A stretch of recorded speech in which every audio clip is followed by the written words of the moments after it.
Hi there, and thank you for clicking on the video. In this edition of the Grammar Workshop series, we're going to be talking about quantifiers. So, what exactly are quantifiers? Well, in grammar, a quantifier is a determiner or pronoun which indicates quantity. Quantity means how much of something is there. So, when we're using quantifiers, we're using determiners or pronouns such as all or some, many, few, a lot, and so on. So we kind of use these words to kind of count how much of something there is, or how much of something we have, maybe. Now, the difficult part is choosing when to use the right quantifier. It's sometimes very tricky. For example, do I want to use much or many? How do I decide which one is the correct one at the time? So we're just going to be going over some simple and easy to remember ways that could kind of help you for when it's time to choose the right quantifier. So let's begin. We'll begin with much and many, the one I just mentioned. And this is one that is always tricky for ESL students. So this is why we want to do it first. This is probably the most important one, one that comes up quite a lot. So the simple way to think about it is whether or not the noun in the sentence is countable or not. So if we want to use much, it's because we're using an uncountable noun. For many, we're going to be using something countable. So if you take a look at some of the example sentences we have here, we have ones like, how much money do you have? And money is uncountable, so we want to use much.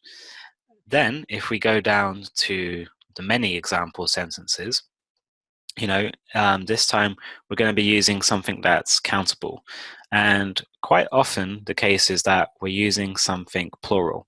So for example, how many people will be at the party? How many days the event lasts for? Many of my friends like playing sports. So as you can see, that the best way to think about this is whether or not the noun is uncountable or not. So that's really all there is to it. Try to think about that if you come into an experience where you have to use either one of the other. Just think about whether or not it's countable. So that's about it for much and many. So let's have a look at a little, little, and a few, and few. 4 different ones. So let's talk about using the article. So for a little, we're going to be using an uncountable noun. Yeah, once again, we have to focus on whether or not the noun is countable. So we could say, I have a little money left. Now, we'd want to use a few for something countable. Once again, it's usually plural. So I have a few dollars left.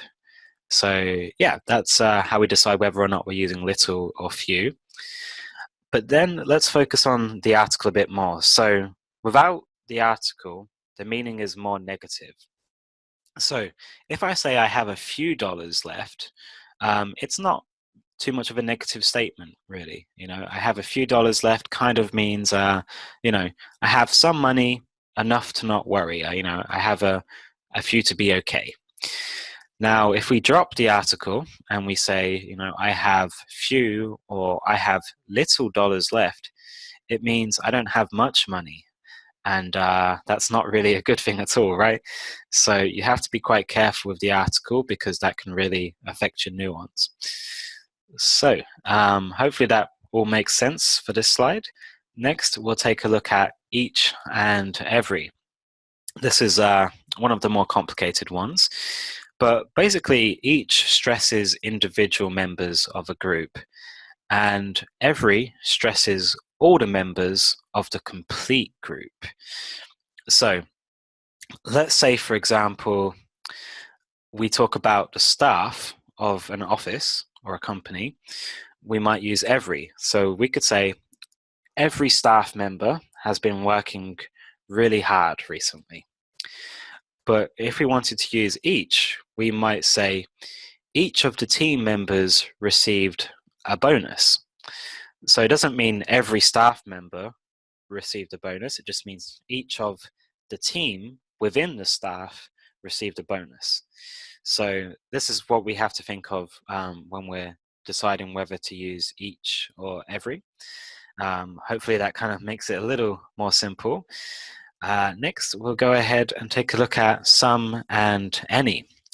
Now, I think this should be quite useful for you. We're going to be talking about tea and coffee a little bit. But basically, with some, you want to use that kind of when you're using affirmative statements or offers or requests. Usually when you're making an offer or a request and you expect the answer to be yes. We're more likely to use any when it's like a negative statement of some kind or we're unsure about something. So let's take a look at the example sentences. I think they will really break it down and make it easy for you if we look at those. So the example sentence for some. Would you like some tea?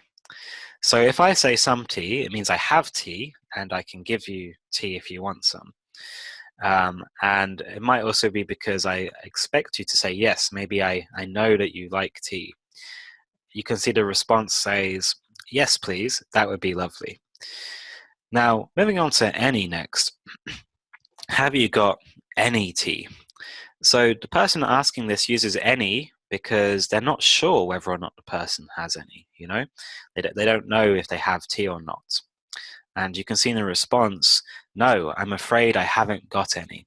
So unfortunately, no, we're all out of tea. But in the second sentence in the response, you can see that the person says, I have some coffee though, if you like. So they're using some because, yes, I have coffee, so I can offer this person coffee.